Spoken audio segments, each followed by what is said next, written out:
임대차 3법 시행 직전 서울 강남 아파트 전세 보증금을 14%가량 올려받은 김상조 청와대 정책실장이 경질됐습니다.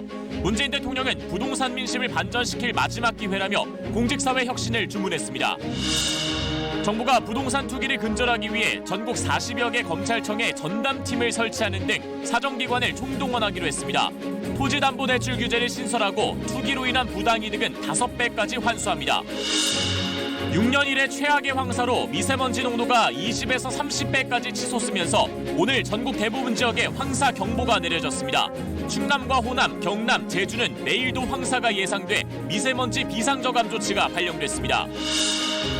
오세훈 국민의힘 서울시장 후보가 내곡동 땅 측량에 참여했다는 의혹과 관련해 민주당이 오 후보의 사퇴를 촉구했습니다.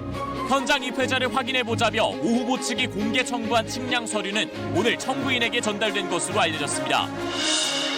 부산시가 유흥업소를 중심으로 코로나19 확진자가 급증하자 거리두기 단계를 올리는 방안을 검토하고 있습니다. 다음 달부터 백신을 맞게 될 75세 이상 대상자 가운데 86%가 접종에 동의한 것으로 나타났습니다.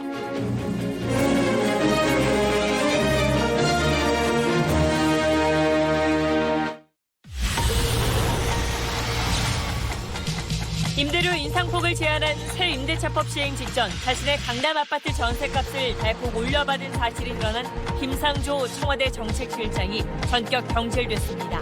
김 전 실장은 자신의 전세자금 마련을 위해 어쩔 수 없었다고 해명했는데 당시 예금만 14억 원 넘게 보유하고 있었습니다. 중국발 황사가 전국을 뒤덮었습니다.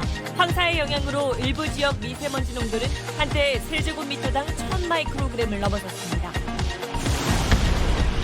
성범죄와 강력범죄 전과자들의 배달업 취업을 사실상 금지하라는 국민권익위 권고가 나왔습니다.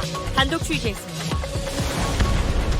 울고 보챈다며 7개월 된 딸을 반복적으로 폭행해 뇌사에 빠뜨린 20대 엄마가 구속됐습니다. 다문화 가정에서 홀로 육아를 도맡아온 데 따른 우울증을 경찰에 진술했습니다.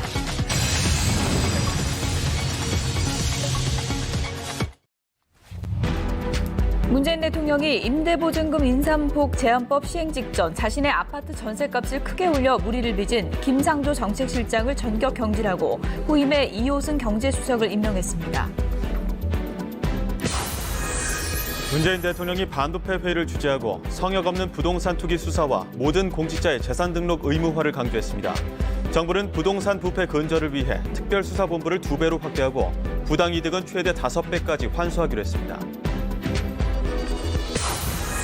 국민의힘 오세훈 서울시장 후보의 내곡동 땅 보상 개입 여부를 놓고 목격담 등이 잇따르면서 의혹이 커지자 더불어민주당은 3자 대면과 사퇴 등을 요구하며 공세 수위를 높이고 있습니다. 오 후보는 개입한 사실이 없다며 자신이 현장에 있었는지는 본질이 아니라고 반박했습니다. 전북 익산에서 생후 7개월 아이가 뇌사 상태로 병원 치료를 받고 있는데 외국 국적의 20대 엄마가 상습 폭행한 것으로 조사됐습니다. 어젯밤 충남 당진 현대제철소에서 통근버스가 다리 아래 바다로 추락해 운전자와 탑승 직원이 숨졌습니다.